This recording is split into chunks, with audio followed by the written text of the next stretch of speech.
Vas a escuchar contenido extra del reportaje Saludos Cordiales. Son detalles de esa historia que los entrevistados han contado pero que se han quedado fuera del guión final de los episodios. Y sin embargo, me parece interesante que puedas escucharlos. Saludos Cordiales. Contenido extra. Por la dificultad de conseguir la entrevista y por lo llamativo de su testimonio, hemos decidido que uno de los extras del episodio 3 de Saludos Cordiales sea la entrevista completa a Álvaro Pérez. El Bigotes, como se le conoce popularmente, lleva en prisión desde el 14 de febrero de 2017 y si cumple toda la pena, algo que no suele ocurrir, no saldrá hasta febrero de 2029. Desde que entró en la cárcel no ha concedido ninguna entrevista, pero hace unos meses recibió nuestra propuesta para hablar de una etapa de su pasado no muy conocida, los años en los que fue técnico de sonido de José María García en Antena 3 Radio. Las cárceles, o centros penitenciarios en lenguaje oficial, han estado selladas a visitas hasta hace muy poco por la pandemia, pero una vez que se han vacunado a los presos o a los internos en el lenguaje oficial, fue más sencillo conseguir un cara a cara con Álvaro Pérez. No lo reconozco cuando aparece en la habitación, con ropa de deporte, sin bigote, en forma y, como me insiste varias veces, con 26 kilos menos. Me enseña una foto de carné que le hicieron al entrar. Parece otra persona. Nos sentamos uno enfrente del otro, en la misma mesa, separados por una mampara transparente. Un micrófono para él y otro para mí, con mucho eco, pero se oye bien teniendo en cuenta que estamos dentro de la cárcel. Por la ventana entra el sonido de los solitarios campos que rodean la prisión de Valdemoro. A pesar de que recibe visitas habitualmente, es su primera entrevista en la cárcel y tiene ganas de hablar. Le doy al botón rojo de la grabadora y empezamos. A ver, vamos a ir al comienzo. Empiezas en la radio en Antena 3, entiendo, ¿no? Sí. Bueno, hice la mili en Melilla. Y en Melilla se me ocurrió hacer un programa de radio con un grupo de compañeros para una sección que se llamaba RES, que era Recreo Educativo del Soldado. Y hacíamos un programa de radio que se llamaba Vidilla en las Ondas, y lo hacía con profesionales de la radio, que todos ellos ya habían trabajado en radio durante años. Y entonces Juan Carlos Calle, que era técnico de Luis del Olmo en De Costa a Costa en Barcelona, me enseñó una profesión preciosa, que era técnico de sonido. Y durante 1 año y medio, casi 2 años, fui técnico de sonido de aquel programa de radio que hacíamos en Melilla, y cuando llegué aquí a Madrid, pues intenté entrar en la cadena SER, pero Fontán me dijo que no, que era muy difícil porque las pocas plazas que había eran para los hijos de los profesionales que ya trabajaban en la cadena SER. Pero un técnico de sonido de allí, un jefe de emisiones, me dijo que se iban un montón de gente a trabajar a una emisora de radio que se iba a crear, que se estaba creando, donde iba a trabajar José María García, que se llamaba Antena 3 y que fuera a preguntar allí porque necesitaban gente para trabajar. Y efectivamente. ¿Fuiste a preguntar? Fui a preguntar, y en una sala que me hicieron esperar allí un ratito, que estaban pegando la moqueta en la calle Oquendo, ahí al lado de la calle Velázquez, pues una chica me preguntó: ¿qué vienes a trabajar? Y dije: pues sí, voy a intentarlo y tal. ¿Fumas? Pues no, yo no fumo. ¿Y tú sí y tal? Es que estoy súper nerviosa, me llamo Nieves Herrero. ¿Y tú? Y así conocí a Nieves, ¿no? Y fue una etapa magnífica de mi vida, ¿no? Lo pasé muy bien. Primero me fui 3 años a Melilla a trabajar con Julián Romaguera, a dirigir técnicamente una emisora que se abrió allí justo cuando yo llegaba. Se iba a abrir Antena 3 de Melilla, ¿no? Me lo dijo Miguel Ángel García Juez, que desgraciadamente ha fallecido no hace mucho tiempo, ¿no? Y con el que me unía una magnífica amistad. Y entonces me dijo que se iba a inaugurar Antena 3 de Melilla, y le dije: pero si yo en Melilla conozco a todo el mundo y conozco esa ciudad, he estado 2 años haciendo un programa de radio allí. Y me fui ahí a trabajar. Y cuando a los 3 años aproximadamente, una decepción amorosa me hizo decir que me volvía a Madrid a trabajar, y dije: se acabó. Y cuando llegué a Madrid a trabajar, pues me colocaron de técnico de sonido por las tardes. Estábamos trabajando por las tardes, grabando pues cortes que tenía que grabar Alfonso Usía, Carlos Pumares. En fin, yo grababa todo lo que llegaba, o grababa una cuña, o grababa de todo, ¿no? Y una tarde, cuando llegué, el director técnico de Antena 3, Juan Antonio Nieto, me dijo que que me fuera a ver a José María García, que había habido un problema, y fui a ver a José María García, y Gaspar Rossetti me dijo, prepárate, tío. Y le dije, es que no sé qué ha pasado, porque claro, yo conocía a todos los de deportes de grabarles cosas a lo largo de la tarde, ¿no?, para el programa, pero... Y entonces me dijo que había habido un problema con el técnico que hacía el programa suyo, que era Juan Antonio Navarro, un tipo fantástico, enorme, grande, que yo creo que se fue a trabajar a la cadena SER durante años. Y que a partir de esa noche haría yo el programa. Y así llegué al equipo de José María García, ¿no? ¿Y cómo es eso de ser el técnico de García? Porque García en aquella época, por lo Era que Dios. he podido saber, era Era Dios. Era Dios. O sea, tú eras el responsable de que Dios se escuchara por todo el país. Pues era que los primeros días, recuerdo la primera noche, como si fuera hoy, y me sudaban la palma de las manos, tenía servilletas, porque dije, voy a mojar la mesa de sonido, la voy a mojar y se va a liar aquí la grande. Pero como si hubiese estado, no sé, 10 o 12 horas haciendo deporte, ¿no? Era una responsabilidad brutal porque era la máxima audiencia que había en este país y era bueno, pues una responsabilidad brutal, ¿no? Hacer que saliera bien técnicamente su programa, porque además había muchas conexiones, muchas llamadas, muchas entradas y salidas, montones de cuñas de publicidad, porque ahora los técnicos tienen un ratón, una pantalla de ordenador y meten un bloque de 20 cuñas y no pasa nada, se quedan fumando su cigarro. Antes teníamos cartucheros, ¿no? Y venían los bloques de publicidad, eran cartucho a cartucho. Y teníamos ahí 5 o 6 cartuchos, o sea, 5 o 6 cartucheros, y había que meter cuñas y cuñas y cuñas y cuñas, y no podías fallar en nada, ¿no? En nada. Y él además generaba tensión, ¿no? O sea, él sabía perfectamente cómo hacía su programa, ¿no? Y entonces él siempre ha hecho su programa no lo ha hecho con un micrófono como lo hace casi todo el mundo. Él llevaba microcascos, ¿no? Él llevaba unos cascos con un micrófono incorporado y un cable de 5 o 6 metros. El estudio estaba casi siempre a oscuras y una luz cenital que le iluminaba a él, ¿no? Era muy teatral, muy intenso y luego tenía prohibido que habláramos entre nosotros. O sea, estábamos Ernesto López Feito, Gaspar Rossetti, Eduardo Torrico, Andrés Montes. Estábamos todos en el control viendo su programa, Fernando Soria, todos los que hacían su programa, y nos poníamos la mano en la boca cuando hablábamos para cualquier cosa, para que él no viera que se nos movían los labios, ¿no? Porque se cabreaba, se ponía de muy mala leche si veía que estábamos hablando entre nosotros, ¿no? Tú tienes mucha vida, pero ¿has vivido algo parecido a las broncas de García? Sí. Vamos a ver, a mí me ha echado un par de ellas potentes. O sea, yo recuerdo el día que me despedí, que dije que me iba a trabajar a otro sitio y me despedí en la radio. Mi último día de trabajo fue el día que se mató en un dramático accidente de coche Guruceta, el árbitro, que era uno de los mejores amigos de José María García. Y aquel día fue trágico para José María García.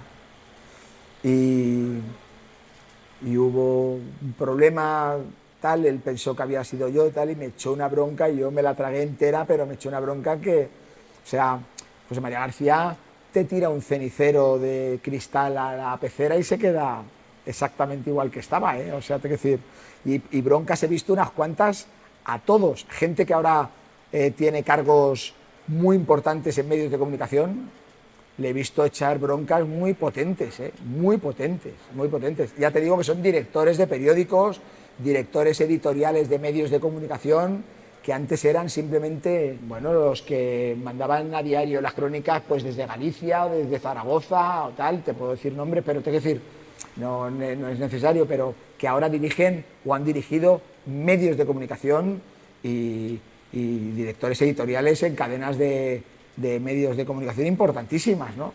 Y que a diario decían, conectamos con Zaragoza y tal, o entraba Daniel Yagüerri o Vieito Rubido, o sea, es decir, gente que entraban cada vez que hablábamos, o los fines de semana cuando hacíamos el carrusel, eran los que retransmitían el partido desde desde el estadio de fútbol de esa zona, ¿no? Entonces, y ha sido muy, muy bestia echando broncas, ¿no? Muy bestia. Yo he visto a tíos hechos y derechos decirle: te vas a cagar, tío, va a entrar el butano ahora y te va a meter una que te vas a enterar por no entrar. O sea, y estaban, los oías sus dientes golpearse unos contra otros, esperando a que José María le metiera el viaje, ¿no? Pero luego, no he conocido a nadie, absolutamente a nadie, que defendiera a su gente como la defendía él.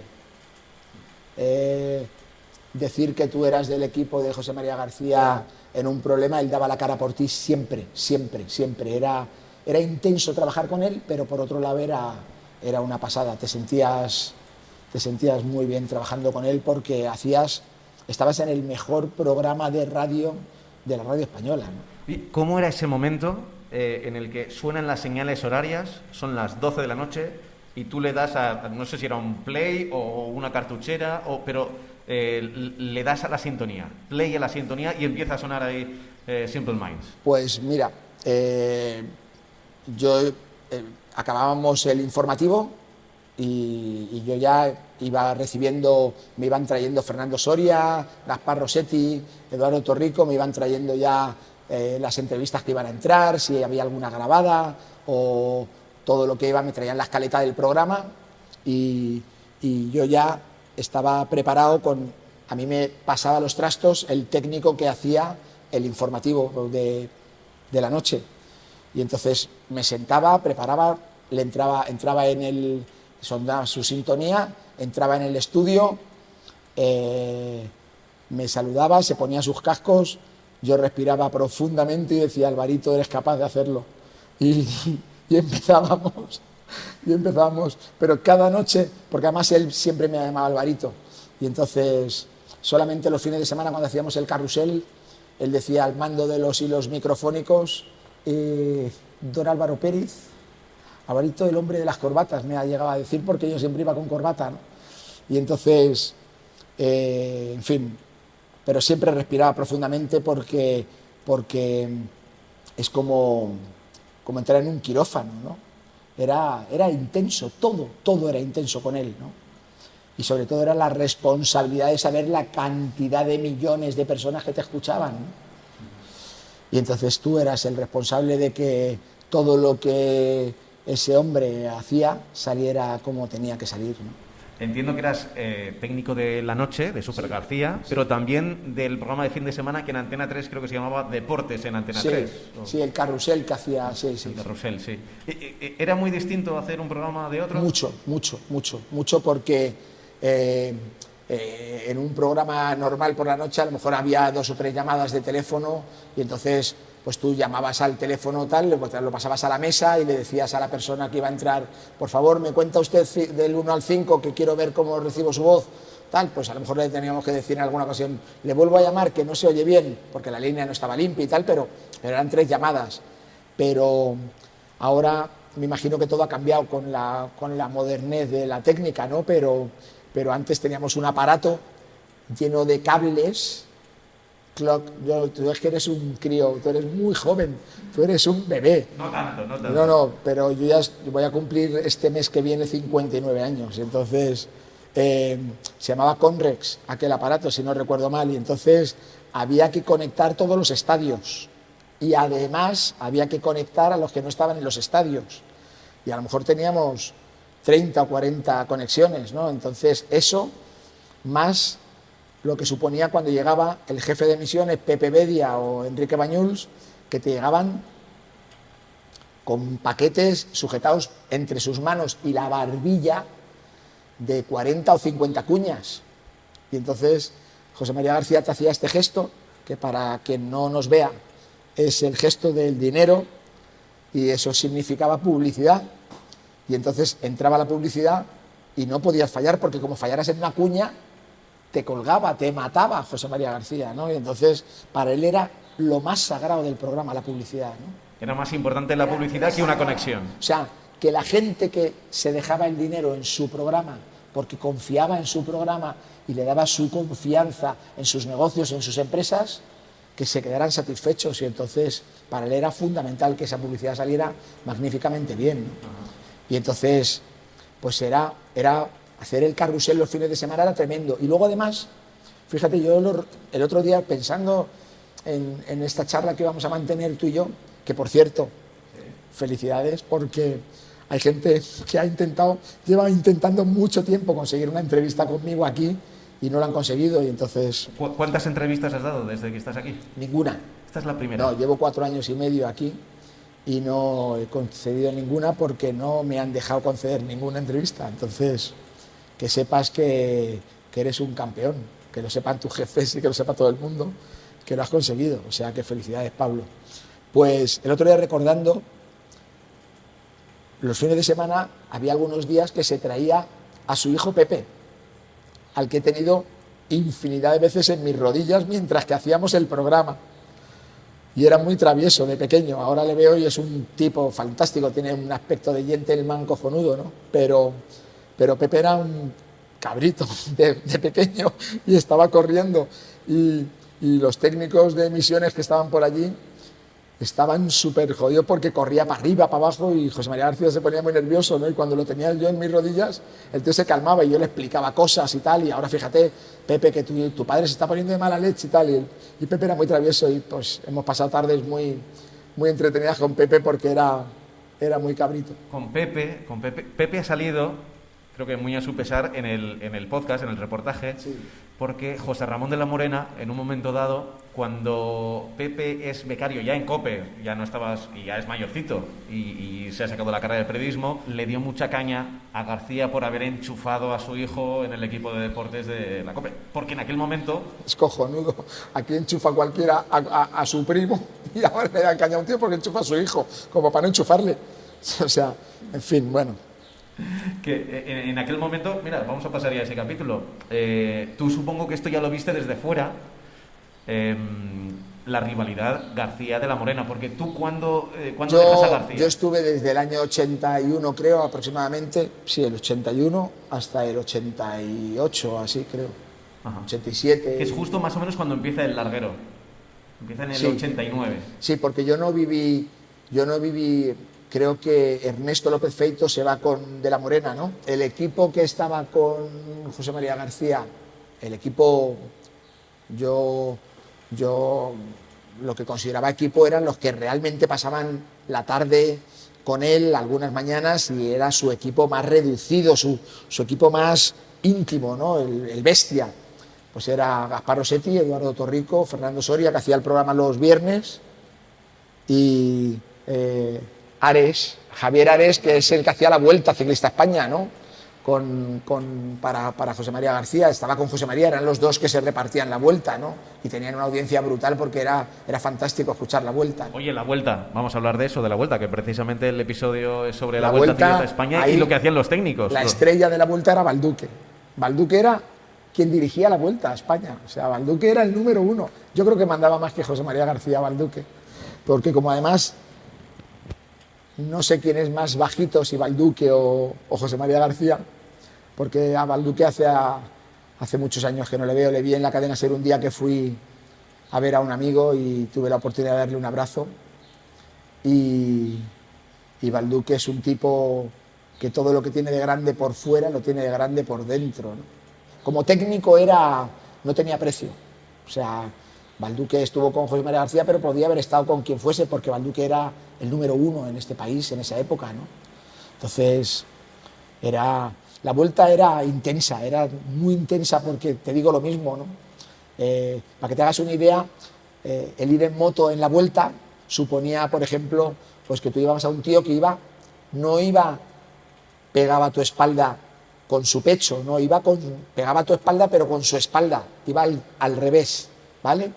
Y entonces tú en el casco llevabas en un oído, en una oreja, con el casco puesto, llevabas Radio Vuelta, y con un interruptor en el otro oído tú llevabas el alta de Antena 3 o las órdenes de José María García. José María García iba en el helicóptero muchas veces, o iba en un coche, y entonces él te daba las órdenes Y entonces tú tenías que estar pendiente para cuando entráramos en los informativos. Te acabo de hablar de Balduque, pero muchas veces yo me pregunto, cuando veo el Club de la Comedia o veo monólogos en televisión de humoristas que hay ahora fantásticos, ¿no? Veo a Leo Harlem, que es el número uno, pues muchas veces me pregunto, digo, ¿y Julio? ¿Julio por qué no está haciendo monólogos? Julio Menayo era el crack. O sea, Menayo y Balduque eran pareja, de hecho. Y entonces, para quien no los conozca, que piense en un tío que mide 2 metros y en otro que mide, pues, lo que medía José María García. Y entonces, eran pareja, de hecho. Menayo y Balduque no podían ir el uno sin el otro a ningún lado. Y entonces, era una familia. Hacer una vuelta con José María García era tremendo, tremendo, tremendo. Aparte de lo que era verle llegar a las ciudades, la gente. Es que nadie se puede imaginar lo que era José María García en esa época. Es impensable. Hoy en día es muy difícil ser o tener ese nivel. Ahora mismo en la radio, para mí solamente queda una persona, los Luis del Olmo, los Gabilondo, todos estos ya han desaparecido, desgraciadamente para la radio, ¿no? José María García. Ahora para mí solamente queda un maestro de maestros, que es Carlos Herrera. Pero se ha acabado ya. O sea, ahora radio, hay mucha gente en la radio, sí, se reparten las audiencias y tal, y se ha perdido el respeto, ¿no? Ahora sueltas a un montón de pipiolos a hacer entrevistas por ahí, a ver quién insulta mejor y más. Y salen un grupito de gorrioncillos que acaban de salir de la universidad a insultar. Y si insultas mucho y bien, pues te dan curro. Y a lo mejor incluso llegas a estar de tertuliano o tontuliano en alguna tontulia, ¿no? Pero en esto consiste ahora. Pero haciendo radio ahora mira, en Onda Cero está haciendo el programa Carlos Alsina, que estaba con Javier Ruiz Taboada, que es un número uno haciendo carruseles deportivos, bueno, haciendo lo que hagan. Haciendo lo que hagan. Yo tuve la oportunidad de hacer el único evento que se hizo en el Bernabéu, en el centenario. Fue a mí a quien se le ocurrió, como el ayuntamiento le había puesto una multa al Real Madrid por destrozar el jardín de la Cibeles y un brazo, acuérdate. Entonces yo dije que como en 100 años siempre había ido el Bernabéu a la Cibeles, que por qué no iba a la Cibeles al Bernabéu para celebrar el centenario. Y eso le gustó mucho a Florentino y construimos una Cibeles que la metimos por el centro del estadio, por el aire, con un helicóptero. Metimos la Cibeles y construimos una Cibeles a escala 00, a escala real. Y quien presentó ese evento en el centro del Bernabéu, con el Bernabéu reventado, fue Javier Ruiz Taboada. Mira, se me pone la carne de gallina, porque creo que es un crack, ¿no? Y entonces Eduardo Alsina, pues es un tipo fantástico, ¿no? Pero no son como los del Olmo, son como... Y luego, pero mira, yo te voy a poner un ejemplo, y sé de lo que te hablo, porque te puedo enseñar 400 cicatrices en mi cuerpo. José María García, que la gente se preguntaba, a mí me preguntaba la gente, oye, ¿cómo se entera José María García de lo que ha hecho un tío en Santander, de lo que ha hecho un árbitro allí después del partido, de lo que ha hecho fulano, de lo que ha hecho un directivo de la federación o tal o cual? José María García tenía montones de personas, de periodistas, de gente por todas las ciudades de España preguntando, investigando, iban a un lado, iban a otro. José María García además los cuidaba, o sea, se preocupaba de que tuvieran su sueldecito, de tal, de cual. Aquí ahora mismo, en un programa de radio, en un programa de televisión, en una tontulia, llega un tipo y dice, me han contado que no sé qué tal, y se da la noticia. Y punto, y ya está, y no la contrastas, no preguntas, no mandas a un grupo de personas a investigar, a preguntar, a contrastar. Yo conozco a mucha gente que está haciendo ahora programas de radio o programas de televisión que me conocen hace muchísimos años, muchísimos, y que era facilísimo para ellos llamarme y preguntarme, oye Álvaro, ¿me puedes contar, a ver si quedamos para tomar un café y cuéntame esto de la Gürtel, qué coño es? No me ha preguntado nadie. Oye, ¿y por qué? Antes me has dicho que nadie te ha dado, no, que no has dado entrevistas, pero nadie las ha pedido, si las habrá pedido. Sí, las ha pedido mucha gente, pero no se les concede, no se les da permiso, no lo sé. Pero tú tienes que dar permiso también, ¿no? Sí, yo también, pero yo estoy encantado de recibir gente. Sí, aquí, yo sé que ha pedido entrevistas, Évole, por ejemplo, sí la ha pedido, ¿no? Y más gente que ha preguntado, y oye, ¿qué hay que hacer? ¿Cómo se puede hacer? ¿Cómo tal? ¿Cómo cual? Para verte, para... Además, tú lo has conseguido. Si lo has conseguido tú, lo pueden conseguir otros, ¿no? Y aparte, yo creo que es un derecho constitucional el poder hablar con alguien y contarle lo que sientes o lo que padeces. Es que no te pueden privar de eso. Claro, es imposible que te lo priven, pero bueno. Oye, tú desde fuera, ¿cómo viviste el tema García de la Morena? Porque me dices que dejas Antena 3 justo en el 88... Yo lo viví con tristeza porque no entendía nada. Y ¿sabes lo que pasa? Que yo creo que una cosa es lo que oímos, o sea, a veces es más el ruido que hay alrededor que el real. A veces suenan mucho más los cañones sin perdigón que el daño que hacen los perdigones. Porque yo no tuve la oportunidad de preguntarle a José María García, oye, ¿es verdad que os estáis matando entre vosotros? Sí, se tiraban cuatro dentelladas y tal públicamente, pero yo creo que era más lo que la gente estaba disfrutando por la guerra que se estaba montando que lo que realmente hubo entre ellos. Porque ellos se respetaban. Yo he visto a José María García, o sea, yo tuve el privilegio de estar sentado cuando me dijo José María García que iba a entrar el Rey en directo. Nadie había conseguido que el Rey entrara en directo. Nadie en este país. Y entró el Rey en directo. Una noche para hablar de fútbol con José María García. Y le dijo que te escucho muchas noches, que eres muy malo, que te metes con mucha gente. Y José María García le dijo, yo me meto con gente, pero estamos locos. Tal. O sea, te quiero decir, tuve ese privilegio, ¿no? Tú estabas en la mesa. Yo estaba en la mesa sentado. O sea, tú pinchaste al Rey. Yo pinché, sí, yo hice así y dije, ahora entra. Que por cierto, me decías antes de las broncas de José María García. Claro, queríamos probar la línea, ¿no? Claro, pero yo pensaba que no me iba a coger el teléfono el Rey. Entonces, llamamos al teléfono cuando nos dijeron, a mí me trajo un número de teléfono Gaspar Rossetti y Fernando Soria y me dijeron, tienes que llamar aquí para que se ponga el Rey. Vale, y yo pensaba que se iba a poner un ayudante. Y entonces yo pensaba decirle, cuénteme del 1 al 10 para coger señal. Fue él el que cogió. Y me decía Fernando Soria y Gaspar Rossetti me decían, no se te ocurra decirle que cuente. Y yo le decía, ¿qué hacemos, tío? Si no se oye bien, nos va a colgar José María, nos mata. Que no, tío, no se te ocurra decirle. Entonces tuvimos suerte y fue fantástica la noche, pero... Oye, pero ¿sabes qué? Me estás diciendo que hablaste con el Rey. O sea, que en un momento de vuestras vidas paralelas os juntaste. Estábamos en el control. Claro, yo estaba sentado en la mesa y entonces, además, ten en cuenta que era, como estaba a oscuras el estudio donde estaba José María García, había un reflejo muy intenso, entonces yo me veía perfectamente reflejado cada noche en la pecera y a mi alrededor sentados en sillas o en taburetes el resto del equipo, ¿no? Y entonces todos nos hablábamos poniéndonos la mano, como te contaba antes, entonces, tío, mira, cuidado, no sé qué, tal, el butano quiere, José quiere esto, José quiere lo otro, tal, cual. O sea, te quiero decir, era muy bestia todo, ¿no? El momento, todo. Y entonces, claro, pues yo dije, buenas noches, le llamo del programa de José María García que queríamos entrar con su majestad el Rey. Hola, ¿cómo estáis? Soy yo, claro. Y yo dije,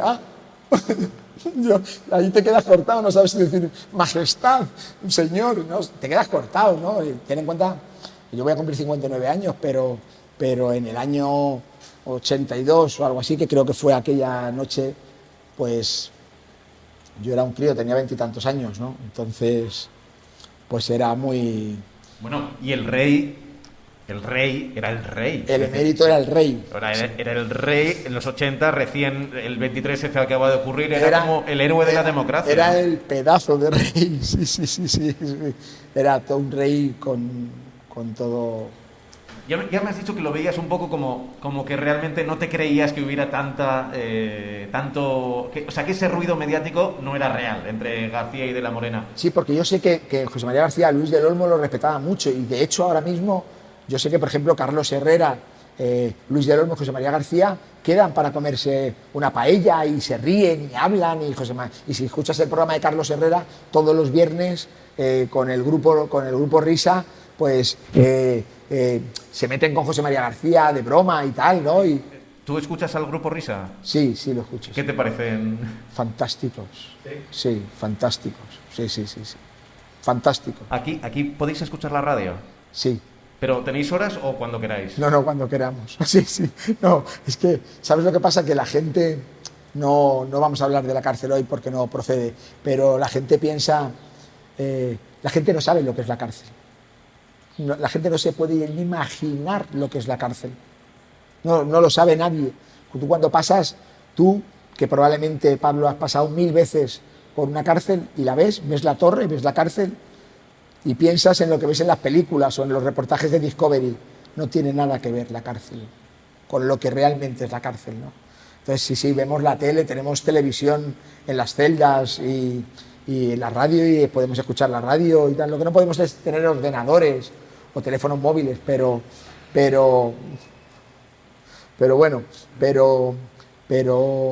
por lo demás, sí, vemos la tele y la radio. Yo lo que pasa es que no veo programas que me agredan psicológicamente.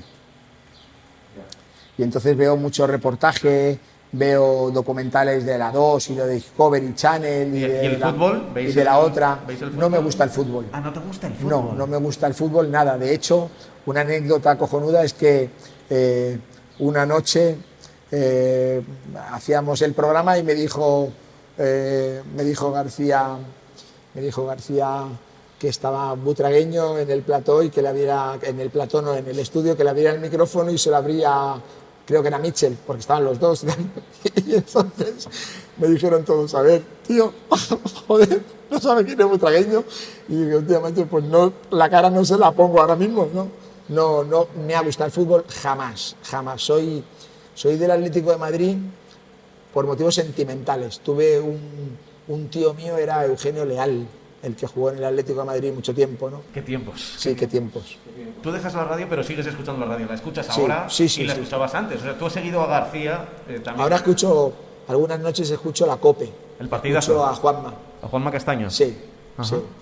sí, porque me hace mucha gracia, ¿cómo se llama? El que hace el carrusel con Pepe Domingo Castaño. ¿Paco González? Paco y el Lama, ¿no? Paco y Manolo, claro. Sí, Manolo Lama, me río mucho con él. Creo que es muy exagerado en todo y me encanta. Y luego creo que Juanma Castaño hace un programa muy poco agresivo, muy entretenido, muy amable, y cuando dan caña sin ofender, ¿no? Sin agredir. No llevan un palo con pinchos en la punta, ¿no?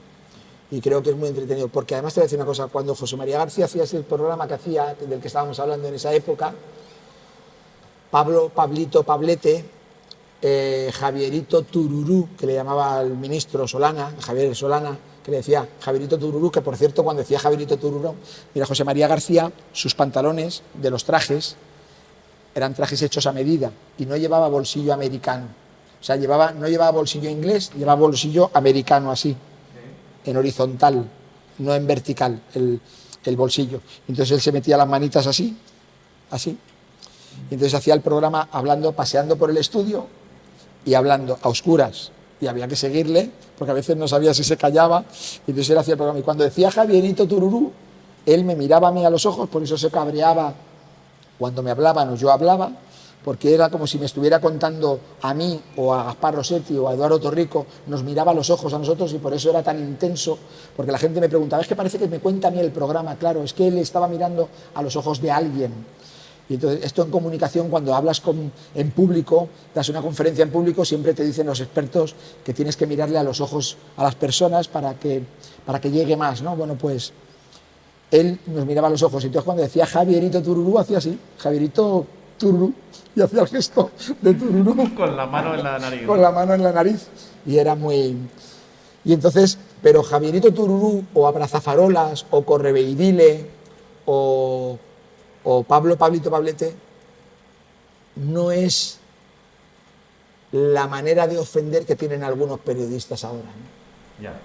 Que son nocivos, son dañinos, son perjudiciales para la salud, ¿no? De hecho, y gracias a Dios por eso tienen las pocas audiencias que tienen, ¿no? Se les amamanta por lo que se les amamanta, ¿no? Pero es por otros motivos, no por un exceso de audiencia pero eran programas.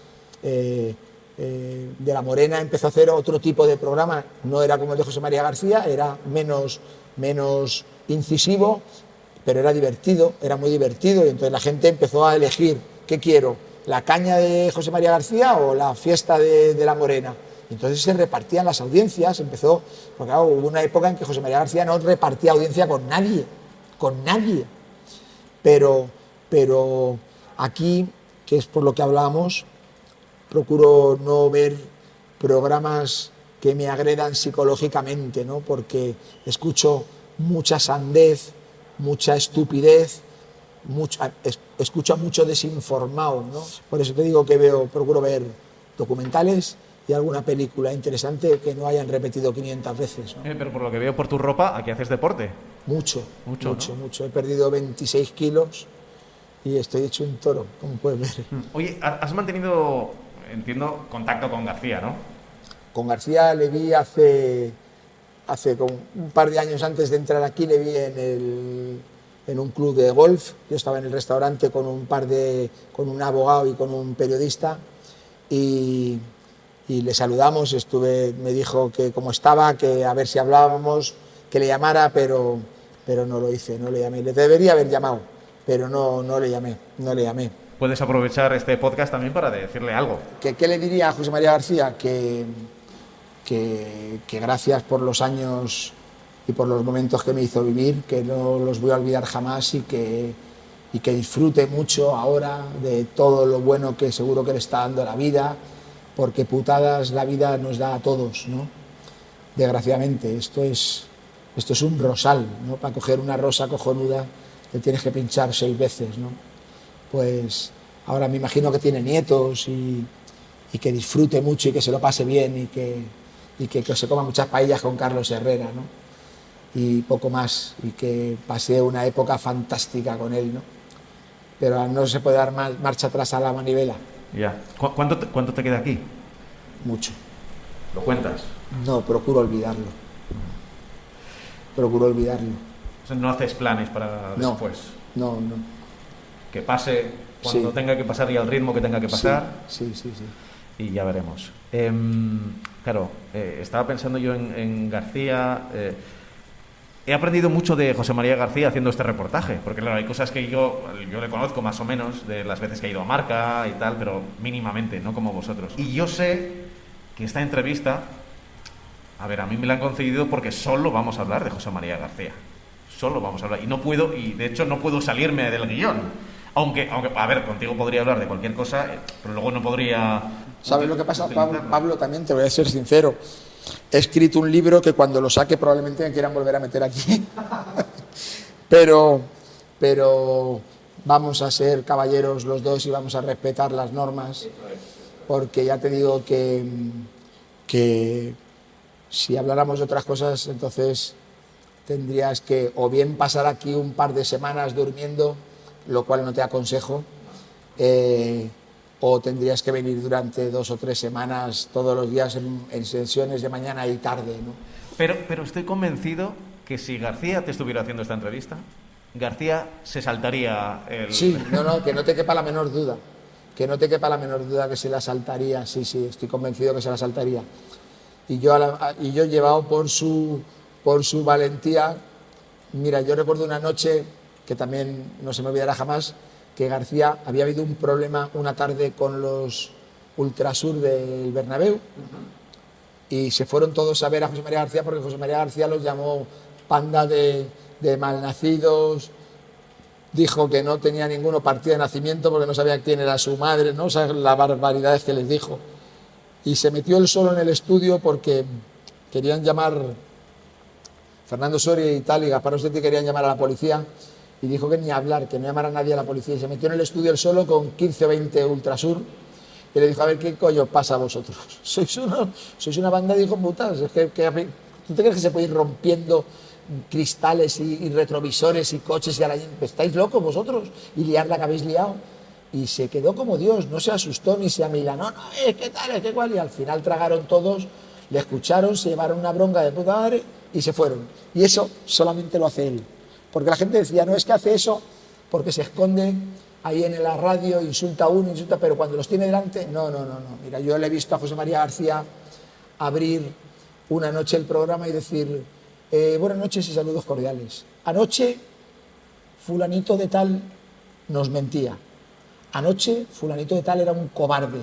Anoche, fulanito de tal era un malnacido. Anoche, fulanito de tal mintió porque dijo esto y era mentira. Hoy tenemos las pruebas, hoy tal.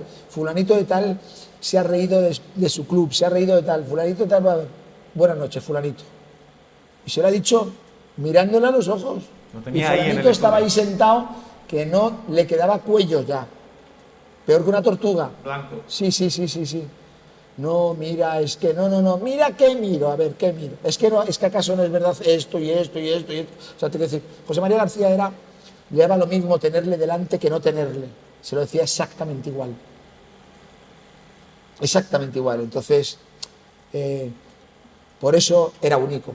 Era único. Por eso yo no me atrevo a saltarme lo que haría García y aprovecharía el momento para preguntarte no sé qué, porque yo soy periodista deportivo y no... Pero aún así sí que te doy la oportunidad de preguntarte, a ver cómo lo hago para que sea correcto. Si estuviera aquí García, ¿qué te preguntaría que tú quisieras contestar? Cuéntame la verdad de la Gürtel. Y se la contestaría. Estaría encantado, porque además, ¿sabes lo que pasa? Que yo sé que él no se iba a quedar solamente con mi verdad, él contrastaría mi verdad. Él metería el dedo hasta el final para saber si le he mentido o no. Y si no le he mentido, me defendería con uñas y dientes. Entonces, ¿no sabemos la verdad de la Gürtel? No, que va, para nada. No la saben muy pocos. Muy pocos. ¿Y cuándo vas a contestar a esa pregunta? En cuanto salga de aquí. Espero no morirme antes porque no me voy a quedar con esas ganas.